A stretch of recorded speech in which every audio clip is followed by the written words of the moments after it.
आज परमेश्वर आपसे बात करना चाहते हैं। आज प्रभु कहना चाहते हैं, आज हो सकता है आपको भी पाप काट रहा हो सकता है चीजें आपको परेशान कर रही हो, आपकी कमजोरियां बार बार आपको परेशान कर रही हो, आपको बीमारियां काट रही हो, तकलीफें काट रही हो, पर आप भी अपनी बीमारियों पर केंद्रित हैं, अपनी तकलीफों पे, अपनी परेशानियों पर केंद्रित हो गए। परमेश्वर कह रहे हैं, निवारण मैंने दे दिया है।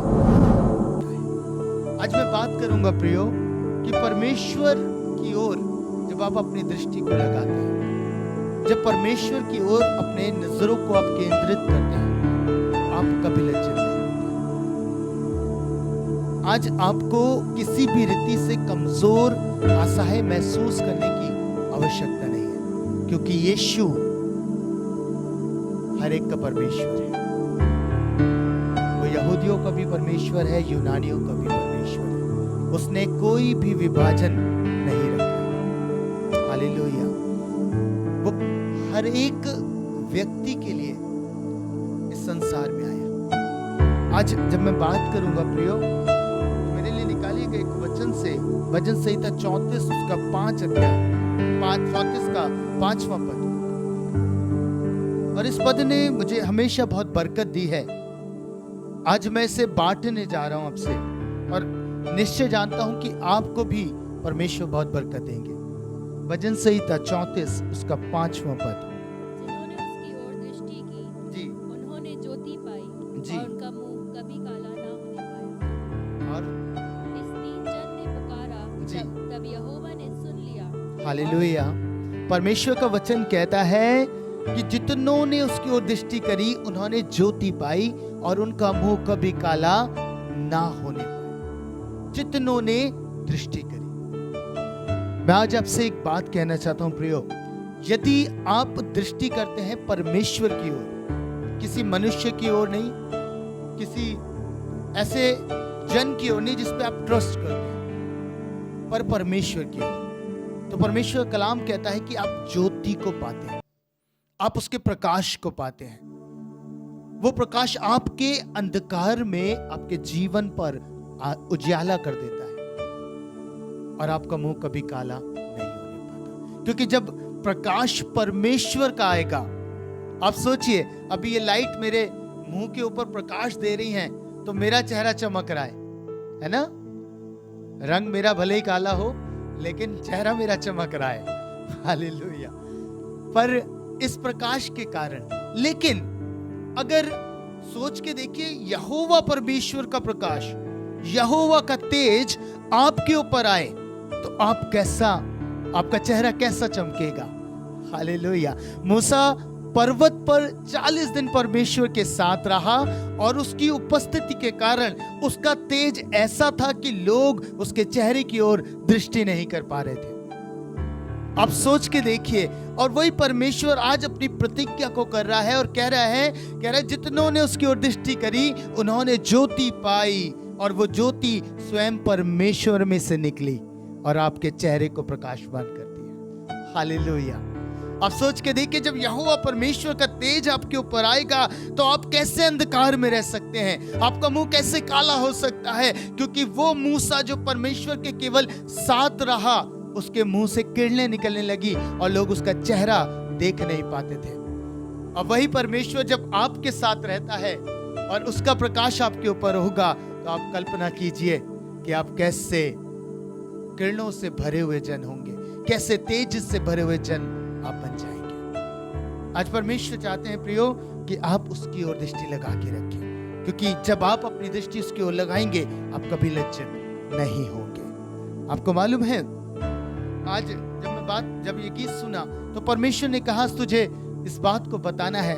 कई बार स्त्रियां अपने आप को बहुत कमजोर समझती हैं, बहुत निर्बल समझती हैं, और ये कमजोरी केवल मात्र स्त्रियों के लिए नहीं, वरन हम सबके जीवन में होती है। कहीं ना कहीं कोई ना कोई कमी, कोई ना कोई घटी हर एक मनुष्य के जीवन में है। और आज परमेश्वर बात करना चाहते हैं, आपको अपनी कमियों की ओर दृष्टि नहीं लगानी है, आपको अपनी निर्बलता की ओर दृष्टि नहीं लगानी है, आपको उन बातों की ओर दृष्टि नहीं लगानी जो बार बार आपके गिरने का कारण बन रही है।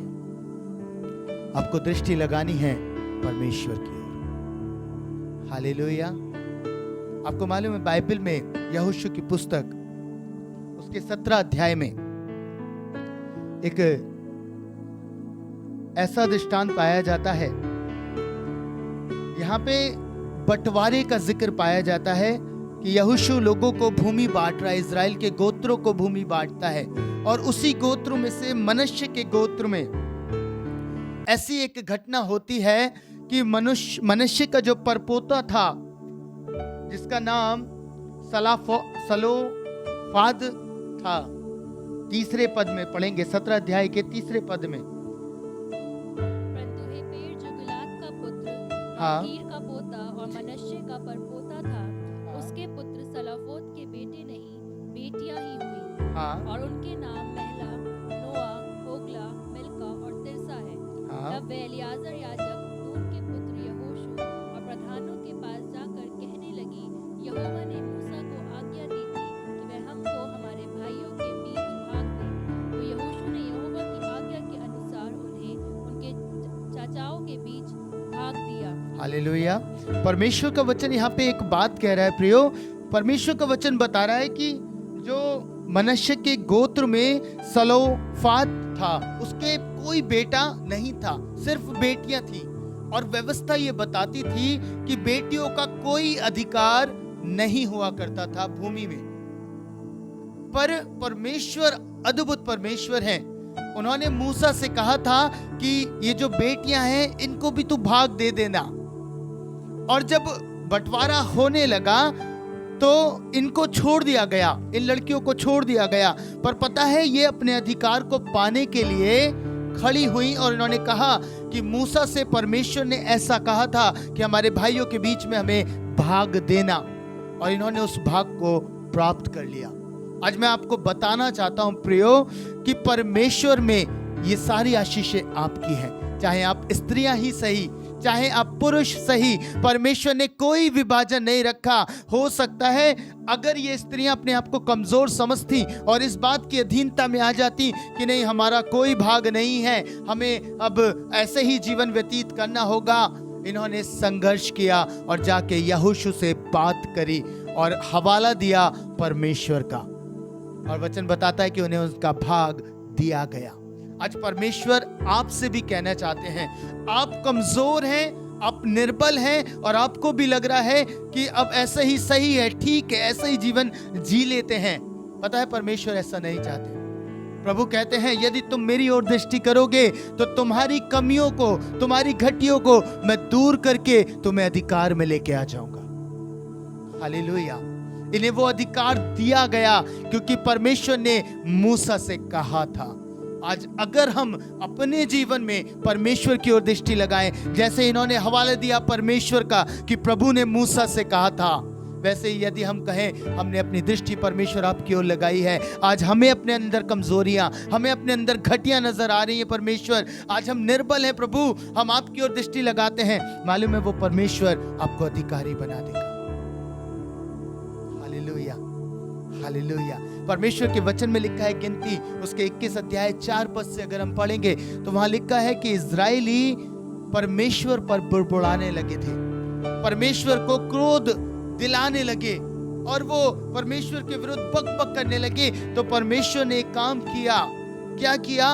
एक दंड आया और सांप आकर इजराइलियों को डसने लगे, काटने लगे। पर इजराइली पछताए, उन्होंने पछतावा दर्शाया और कहा मूसा हमें बचा। पता है मूसा परमेश्वर से प्रार्थना करते हैं और कहते हैं परमेश्वर इन सांपों को दूर कर। पता है परमेश्वर ने सांपों को दूर नहीं किया। आप ध्यान से पढ़िएगा, परमेश्वर ने सांपों को दूर नहीं किया, पर परमेश्वर ने एक निवारण बताया, और वो निवारण ये था कि एक पीतल के सांप की प्रतिमा बना, और जो सांप का काटा हुआ उस प्रतिभा को देखेगा, उस प्रतिमा को देख लेगा, वो जीवित बच जाएगा। हालेलुया। ये निवारण परमेश्वर ने उस स्थान पे रखा। जो उसे देखेगा सांप का काटा हुआ वो बच जाएगा। आपको क्या लगता है कि सारे इजरायली बच गए थे?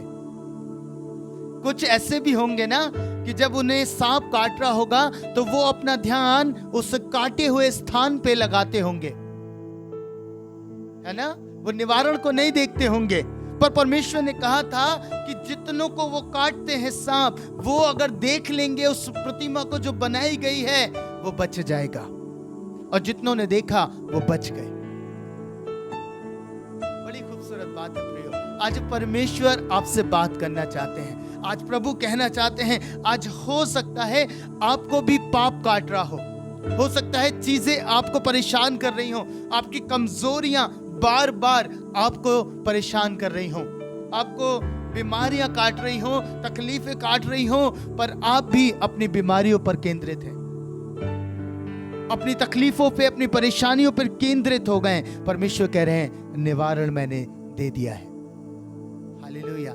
इज़राइल के लिए सांप का काटा सांप था, और आज आपके लिए पाप का काटा वो पाप है जो मेरे और आपके लिए बन गया।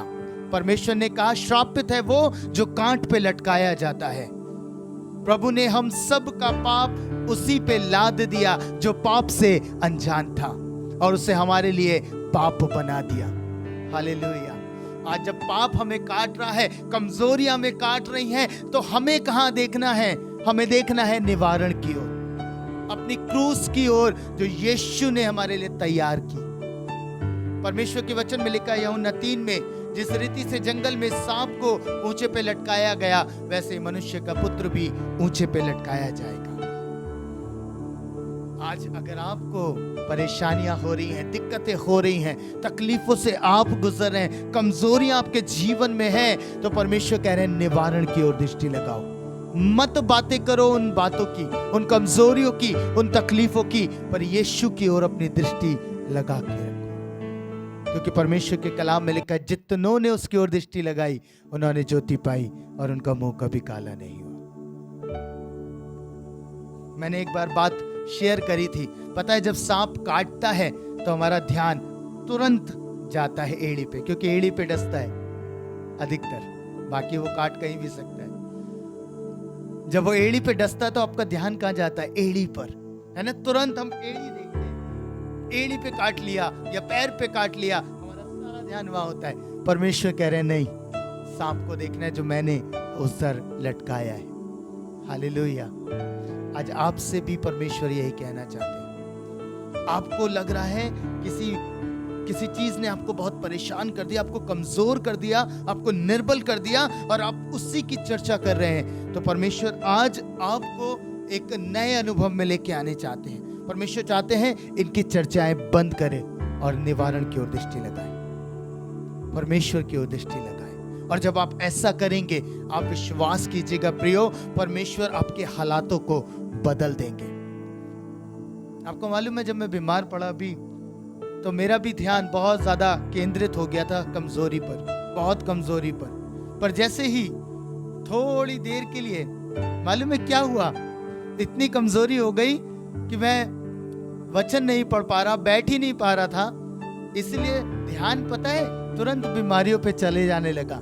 फिर परमेश्वर ने तुरंत बात करी कि तू क्या कर रहा है, तू क्या गलती कर रहा है। परमेश्वर ने मुझे बताया, और मैंने अपना ध्यान वापस परमेश्वर की ओर केंद्रित किया कि नहीं प्रभु, ये तकलीफ हो रही है, ये चलती रहेंगी, पर मेरा ध्यान तेरी ओर केंद्रित रहेगा। मैं तेरे कामों को करूंगा, चाहे शरीर में निर्बलता हो, चाहे दुर्बलता हो, मैं अपनी दृष्टि तेरी ओर लगा दूंगा। हालेलुया। और वही परमेश्वर ने, उसके क्रूस ने मेरे लिए काम किया, उसने वो एक्सचेंज किया, अपना लहू जो उसके क्रूस से बहा, उसने मुझे चंगा करा। हालेलुया। और वही आपके लिए भी करेगा। जब आप अपनी कमजोरियों से ध्यान हटाकर यीशु मसीह के क्रूस की ओर लगाएंगे कि उसने आपके लिए पूरा क्या किया है, उसने क्या काम है जो क्रूस पर कर दिया आपके लिए, तब आप निश्चय बड़े कामों को अपने जीवन में होते हुए देखने पाएंगे, आप मिरेकल को होते हुए देखने पाएंगे। हालेलुया। आज से निर्णय लीजिएगा, मैं साल के हर हफ्ते में आपसे कुछ बातों को कर रहा हूं प्रियो, निर्णय लीजिएगा कि अब से क्रूस की ओर देख के चलेंगे, क्योंकि हमें लज्जित नहीं होना, हमें नहीं होना हमारे मुंह को काला, और इसका सिर्फ एक ही उपाय है कि हम यीशु की ओर देखते हुए चलें। जब हम उसकी ओर दृष्टि लगाएंगे, हम ज्योति को पाएंगे और हमारा मुंह कभी काला नहीं होगा। आप परमेश्वर में अधिकार को प्राप्त करते चले जाएंगे। कमजोरियां चली जाएंगी, घटी चली जाएंगी। अगर ये बेटियां जाती नहीं यहोशू के पास, बात नहीं करती और हवाला नहीं देती यीशु का, तो ये अपना अधिकार पा नहीं सकती थी। इन्होंने याद दिलाया यहोशू को कि नहीं, मूसा से बात हुई है परमेश्वर की, तो हमें कैसे ऐसे छोड़ सकता है, तुझे देना पड़ेगा। हालेलुया। वैसे ही आप भी जब खड़े हो जाएंगे परमेश्वर के सामने, प्रभु आपने कहा है तो जो मेरी ओर दृष्टि लगाएगा, जो मुझ पे अपना ध्यान केंद्रित करेगा, मेरा जीवन उसमें बहने लगेगा और उसका जीवन परिवर्तित हो जाएगा। प्रभु ये आपने अधिकार दिया है। परमेश्वर आपने कहा है कि उनका मुंह कभी काला नहीं होगा, वो ज्योति पाएंगे। आप करके देखिएगा प्रियो, परमेश्वर आपके जीवन में काम करेंगे, आपको अधिकार देंगे, क्योंकि मसीह में हमारे पास सारे अधिकार हैं। व्यवस्थाएं चाहे हमें दिखाती हो या ना दिखाती हो, पर मसीह में हमें सारे अधिकार प्राप्त हैं। आपको मालूम है जब पतरस, याकूब, यूहन्ना को यीशु मसीह ऊंचे पहाड़ पर ले गए और वहां पे उनके सामने उनका रूपांतरण हुआ, आप सबने पढ़ा है। पता है क्या हुआ? जैसे ही पतरस ने देखा, पतरस ने कहा, प्रभु हमारा यहाँ रहना अच्छा है, हम 3 मंडप बनाते हैं, एक मूसा के लिए, एक एलिया के लिए और एक प्रभु आपके लिए। पता तुरंत एक आवाज आई, ये मेरा प्रिय पुत्र है, इसकी सुनो। हालेलुया। पता है क्या दिखाना चाह रहे थे परमेश्वर? परमेश्वर कहना चाह रहे थे, तुम्हें दृष्टि नहीं करनी मूसा की ओर, तुम्हें दृष्टि नहीं करनी एलिया की ओर, तुम्हें दृष्टि करनी है तो सिर्फ यीशु की ओर। हालेलुया। इसीलिए प्रभु ने कहा, ये मेरा प्रिय पुत्र है, इसकी सुनो। और लिखा है थोड़ी देर में वहां से सब कुछ गायब हो गया और उन्होंने यीशु को छोड़ और कुछ न पाया। हालेलुया। आज भी परमेश्वर उस समय में भी ये दिखाना चाह रहे थे इजराइलियों को कि मैंने निवारण ऊपर लटका दिया है, और पतरस और यूहन्ना और याकूब को भी वो दिखाना चाह रहे थे कि एक ही है जिसके द्वारा सब कुछ हो सकता है, और उसी पे अपना ध्यान केंद्रित करो। हालेलुया। पता है हमारे अंदर भी ये जिज्ञासा होती है, जब हम कुछ ऐसा देख लेते हैं, अद्भुत काम होता हुआ, कुछ ऐसी चीजें देख लेते हैं, हमारा ध्यान तुरंत उन चीजों की ओर चला जाता है। पतरस का ध्यान तुरंत गया, हो मूसा दिखाई दे गया, एलिया दिखाई दे गया, सारी बातों में यीशु मसीह को भूल रहे थे। प्रभु ने कहा नहीं, सिर्फ यीशु, तुम्हारा केंद्र बिंदु यीशु होना चाहिए। आज परमेश्वर चाहते हैं प्रियो, आप भी फोकस हो यीशु की ओर, केंद्रित हो यीशु मसीह की ओर, अपना ध्यान केंद्रित करें केवल और केवल यीशु मसीह की ओर। और जब आप ऐसा करेंगे, आप देखेंगे कि आपकी लाइफ एकदम से बदलेगी, एकदम से चेंज हो जाएगी, और आप अपने जीवन में अपने चमत्कार को पाएंगे, अपने मिरेकल को पाएंगे, क्योंकि यीशु आपके लिए इस पृथ्वी पर है। किसी और ने मेरे लिए जान नहीं दी, किसी और मनुष्य ने मेरे लिए वो जख्म नहीं सही, किसी और मनुष्य ने मेरे लिए कांटों का ताज नहीं सहा, यीशु ने सहा है। इसलिए प्रभु कहते हैं उसकी ओर केंद्रित हो जाओ, उसकी ओर ध्यान केंद्रित करो। आज हटा दीजिए अपना ध्यान किसी डॉक्टर्स की ओर से, आज हटा दीजिए अपना ध्यान किसी और मनुष्य की ओर से, केंद्रित हो जाइए यीशु की ओर। प्रभु तू ही देने वाला है सब कुछ, मेरे को आपसे चाहिए। हालेलुया। कितने लोग ऐसी प्रार्थना करते हैं, प्रभु मुझे तो आपसे चाहिए। Hallelujah, hallelujah. पता ही अद्भुत बात है जब हम ये सीख जाते हैं कि हमें कोई मनुष्य कुछ नहीं दे सकता, क्योंकि वो स्वयं परमेश्वर से मांगता है। एक बार एक फकीर बहुत परेशान हुए और वो पहुंच गए एक बार राजभवन में। उन्होंने सुना कि राजा बहुत ज्यादा दान पुण्य करता है और वो बहुत सारा भेंट दे देता है ऐसे ही। तो उन्होंने कहा क्यों ना अपनी किस्मत आजमाई जाए। वो भी पहुंच गए राजमहल में और देखा तो एक लंबी लाइन लगी हुई है, लंबी लाइन लगी हुई है। अब वो बहुत देर खड़े रहे। उन्होंने जाके दरबान से पूछा क्या हुआ राजा जी, अभी तक नहीं आए? तो दरबान ने कहा राजा जी अभी प्रार्थना कर रहे हैं, राजा अभी प्रार्थना कर रहे हैं। फिर थोड़ी देर खड़े हुए, फिर बहुत देर इंतजार करने के बाद वो फिर जाते हैं, फिर पूछते हैं क्या हुआ, अभी तक राजा नहीं आए? तो दरबान इस बार उन्हें अंदर ले जाके दिखा देते हैं, कहते हैं देखो राजा प्रार्थना कर रहे हैं। वो बाहर आते हैं और वापस चले जाते हैं। दरबान पूछते तुम जा कहाँ रहे हो? अभी लाइन में लगे रहो, मिल जाएगा, आप परेशान नहीं हो। दरबान से पता है वो फकीर क्या कहते हैं? फकीर कहते हैं जब ये राजा होके परमेश्वर से मांग रहा है तो मैं खुद परमेश्वर से क्यों ना मांग लूं। Hallelujah, hallelujah. क्या खूबसूरत बात है प्रियो। परमेश्वर चाहते हैं कि आप अपना ध्यान अपने परमेश्वर की ओर लगाएं, आप उसी की ओर केंद्रित रहें, ताकि उसका प्रकाश, उसकी ज्योति आपके ऊपर उदय हो जाए।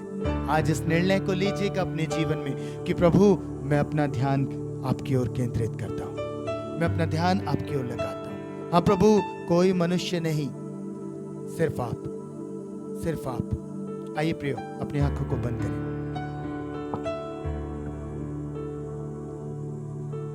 Hallelujah, hallelujah. परमेश्वर पिता, धन्यवाद करता हूं। आपका वचन बताता है जितनों ने आपकी ओर दृष्टि की उन्होंने ज्योति पाई और उनका मुंह कभी काला नहीं हुआ। परमेश्वर पिता, मैं विश्वास करता हूं कि आज हम आपकी ज्योति के अधीन हैं, आज हम आपके प्रकाश के अधीन हैं परमेश्वर। हाँ प्रभु, हम जानते हैं कि जब हम आपकी ओर दृष्टि लगाएंगे तो प्रभु निश्चय आपका प्रकाश हमारे ऊपर चमकेगा, आपकी ज्योति हमारे ऊपर उदय होगी प्रभु, और हमारा अंधकार मिट जाएगा प्रभु। जैसे सलाफौत की बेटियों ने पिता ये हवाला दिया कि परमेश्वर ने मूसा से कहा था कि हमारे भाइयों के मध्य में हमें जमीन दे। हाँ प्रभु, आज होने पाए हम भी इस संसार में अपनी कमियों घटियों को दूर करके ये हवाला दे सके कि परमेश्वर आपने कहा था मसीह में सारी आशीषें मेरी हैं, मसीह में सारी बरकतें मेरी हैं प्रभु। हाँ, हम अपनी चीजों को प्रभु अपने अधिकार में लेने पाए पिता। जब ये लोग तेरे वचन को सुनते हैं प्रभु, मैं चाहता हूं आप ये हियाव दे इस वर्ष कि पूरे साल आपकी ओर दृष्टि लगा के चल सके, वरन पूरे जीवन भर आपकी ओर दृष्टि लगा के चल सके प्रभु, ताकि कभी लज्जित ना हो, कभी पछतावा ना हो परमेश्वर कि मैंने मनुष्य पे भरोसा किया और मैंने ठोकर खाई। हाँ प्रभु जी, मेरी प्रार्थना है आज शाम में इन लोगों के लिए पिता, तेरे लोग हैं, तेरे बेटे तेरी बेटियां हैं, और निश्चय आज ये विनती कर रहे हैं प्रभु आपसे, ये आपकी ओर दृष्टि लगा रहे हैं प्रभु अपनी आशीषों के लिए, अपनी बरकतों के लिए, अपनी चंगाई के लिए। हाँ प्रभु, अपनी सफलता के लिए, अच्छी जॉब के लिए पिता परमेश्वर, मैं चाहता हूं आप इन्हें मुहैया कराइए, आप इन्हें मुहैया कराइए। अपना प्रकाश भेजिए प्रभु, अपना प्रकाश भेजिए पिता परमेश्वर, बड़ी गवाहियों के साथ ये स्थान पर लौटने पाए पिता। प्रभु, मैं इन सबको आपके हाथों में सौंपता हूं। धन्यवाद करता हूं प्रभु, आपने इस योग्य बनाया कि आज आपके वचन को प्रचार कर सका। धन्यवाद यीशु, प्रभु यीशु के नाम में।